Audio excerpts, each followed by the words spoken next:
Hello and welcome back to Turbo Fire Garage. As you can see, we finally have the 409 back from the machine shop after 18 months, and it's ready to be assembled. But first, let's take a look at what the machine shop did for us.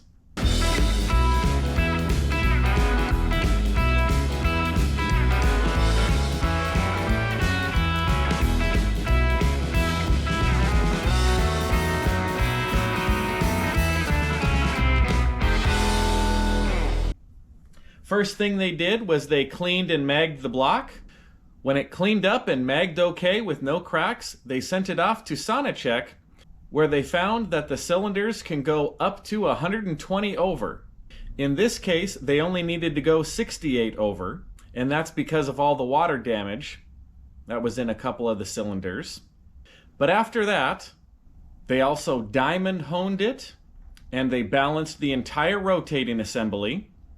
After installing main studs, they line honed it, and after assembling the short block, they measured for compression ratio and found that it was going to be a little on the high side at 10.844. So I did have to go with a little bit different camshaft that had a little bit more overlap to drop the cylinder pressures to be able to run pump gas. So with that, let's take a look at the block and see what we have. So we have some nice aluminum heads.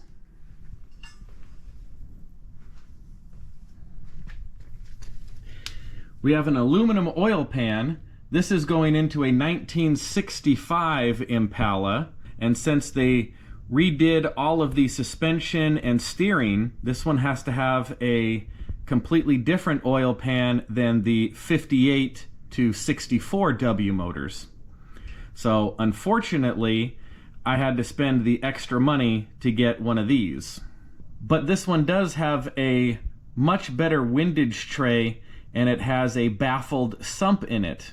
So it should keep the oil right near the pickup. So this is where we are at today. I'm gonna get it painted, and it'll be ready for its final assembly. Thank you for joining me. It won't be too long before we have another update.